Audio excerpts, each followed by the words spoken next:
പ്രേക്ഷകരുടെ ശ്രദ്ധയ്ക്ക് Kerala vision cable നെറ്റ്വർക്കിൽ ഫ്ലവേഴ്സ് ഇനി മുതൽ ചാനൽ നമ്പർ 10-ലായിരിക്കും ലഭ്യമാകുക. പ്രേക്ഷകർ സദയം സഹകരിച്ചാലും. കൊല്ലം മൈനാഗപ്പള്ളിയിൽ സ്കൂട്ടർ യാത്രക്കാരിയെ കാർ കയറ്റിക്കൊന്ന കേസിൽ പ്രതികളെ കസ്റ്റഡിയിൽ വാങ്ങാൻ പോലീസ്. നാളെ കസ്റ്റഡി അപേക്ഷ നൽകാനാണ് തീരുമാനം. കസ്റ്റഡിയിൽ വാങ്ങിയ ശേഷം പ്രതികളുമായി തെളിവെടുക്കും. അരുൺരാജ് വിവരങ്ങൾ വച്ചിരുന്നു. അരുൺ, അന്വേഷണം ഇതുവരെയുള്ള വഴിയിൽ അന്വേഷണ സംഘത്തിന് പൂർണ്ണമായ കോൺഫിഡൻസ് ഇല്ലേ? തീർച്ചയായും ഹാഷ്മി, അന്വേഷണ സംഘത്തിന് പൂർണ്ണമായ മേൽക്കൈ ഇക്കാര്യത്തിലുണ്ട്. കാരണം ഈ വിഷയവുമായി ബന്ധപ്പെട്ട് അപകടം നടന്ന മണിക്കൂറുകൾക്കുള്ളിൽ പ്രതികളെ എല്ലാം തന്നെ പിടിക്കാൻ കഴിഞ്ഞതും ഇതുമായി ബന്ധപ്പെട്ട തെളിവുകൾ ശേഖരിക്കാൻ കഴിഞ്ഞതും അന്വേഷണ സംഘത്തെ സംബന്ധിച്ച് ഈ കേസിൽ വലിയ ശക്തി പകരുന്നതാണ്. പക്ഷേ ഇതിന്റെ നടപടിക്രമങ്ങളിലേക്ക് പോകുമ്പോൾ ഈ സ്പോട്ടിലെത്തിച്ച് തെളിവെടുപ്പടക്കം പൂർത്തിയാക്കേണ്ടതായ കാര്യം അന്വേഷണ സംഘത്തിന് മുമ്പിലുണ്ട്. അതുകൊണ്ടാണ് നാളെ ഈ പ്രതികളെ കസ്റ്റഡിയിൽ വാങ്ങാനുള്ള തീരുമാനത്തിലേക്ക് അന്വേഷണ സംഘം കടക്കുന്നത്. കസ്റ്റഡി അപേക്ഷ നാളെ കോടതിക്ക് മുമ്പാകെ എത്തും.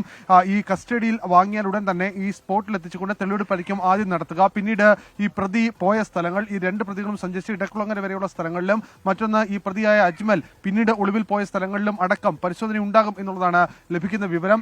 ശൂരനാട് പതാരം ഭാഗത്തുള്ള വീട്ടിലാണ് അജ്മലിനെ പിടികൂടുന്നത്. ആ വീട്ടിലും അടക്കം എത്തിച്ച് തെളിവെടുപ്പ് നടത്തും. അജ്മലിന്റെ ഫോൺ ഇപ്പോഴും അന്വേഷണ സംഘത്തിന് കണ്ടെത്താൻ കഴിഞ്ഞിട്ടില്ല. ഇതിൽ കാര്യത്തിലും അന്വേഷണ സംഘത്തിന്റെ ഭാഗത്തുനിന്ന് നാളെ കഴിഞ്ഞുള്ള തുടർ നീക്കങ്ങൾ ഉണ്ടാകും എന്ന സൂചനയാണ് അന്വേഷണ ഉദ്യോഗസ്ഥൻ നൽകുന്നത്.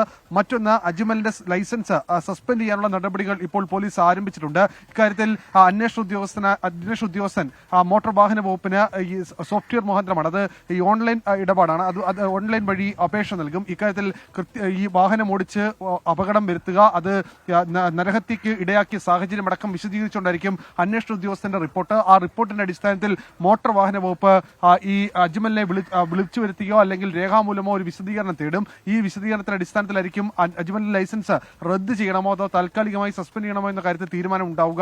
എന്തായാലും അജ്മലിന്റെ ഭാഗത്തു നിന്നുണ്ടായത് ഗുരുതര വീഴ്ചയാണെന്നും അജ്മൽ ഇതുവരെയുള്ള അന്വേഷണ വഴിയിൽ അന്വേഷണ സംഘത്തിന് കൃത്യമായ മുൻതൂക്കമുണ്ട്. അത് അങ്ങനെ തന്നെ പുരോഗമിക്കട്ടെ. കാര്യം അവർക്ക് ശിക്ഷ അർഹിക്കുന്നവരാണ്. അത് കിട്ടട്ടെ.